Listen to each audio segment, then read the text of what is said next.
Hùa nào ăn cắt lệ lốc đó là nhỉ.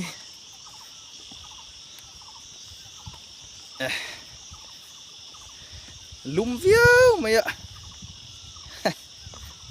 Khăng hù tle mà dòng con sủi lẩu lệ lốc đó là nhỉ. Hey, thả lại cái này to.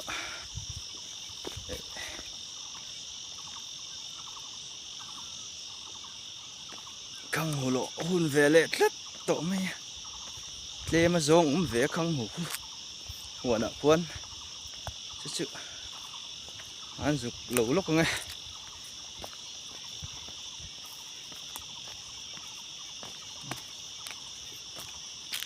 Lúm thả viêu mày ạ.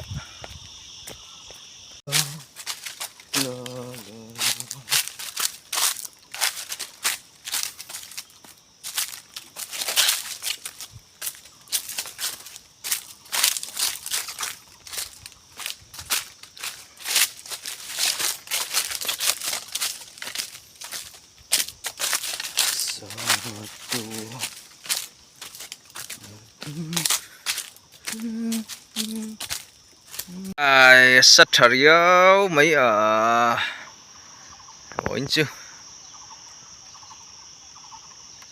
lùm thu con sấy mấy đòn này yên lâu phốt đo đằng miệng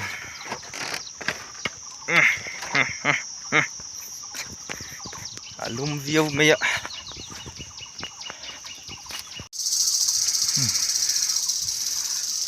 chor vây súng mấy hay không hồ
về là dễ tình dễ tin phi đều leka lampang hi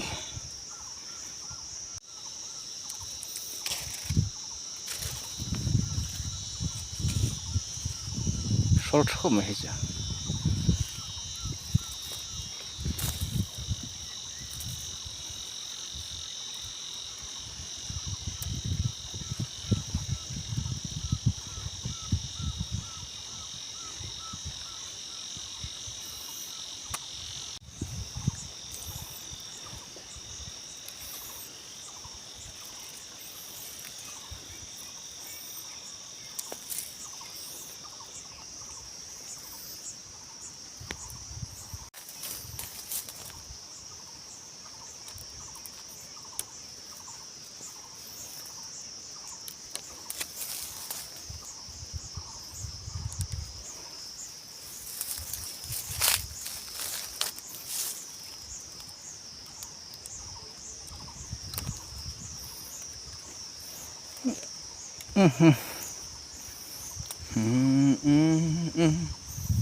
con in to le ma dùng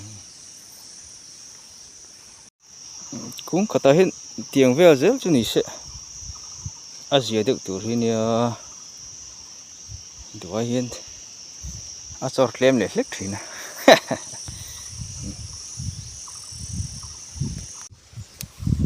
cái tên here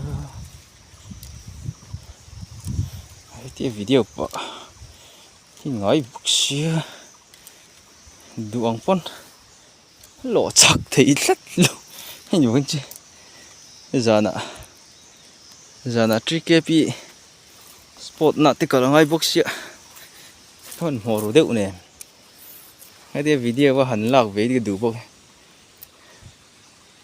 con lấu tê đệu lắc tiền rồi khai đệu nè kia nè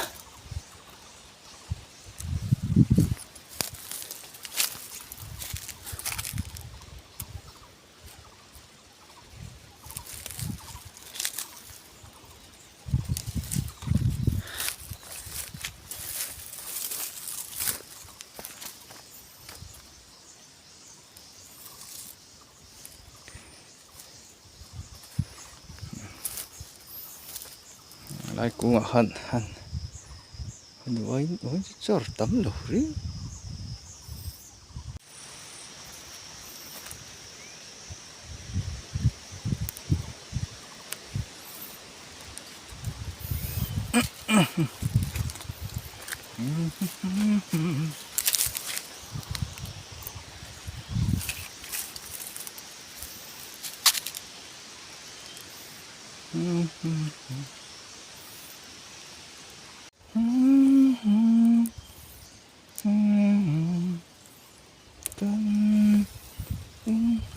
con in to le ma dùng ba thiên lý in xuống con in một con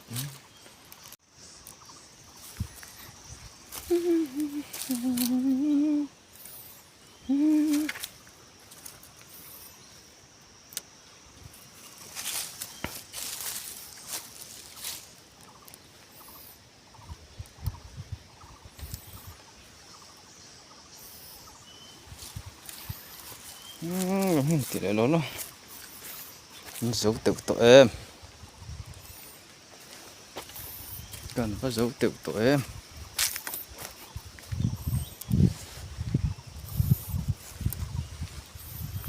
cần có dấu tự tội em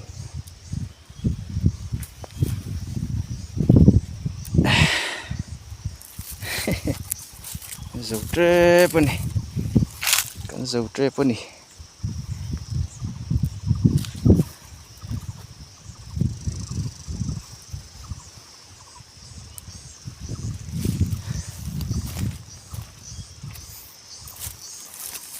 dầu tre bẩn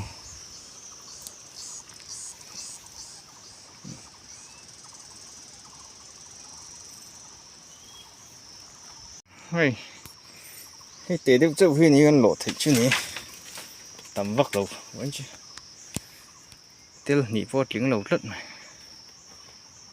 bây giờ thì ngàn tế là giờ con hoang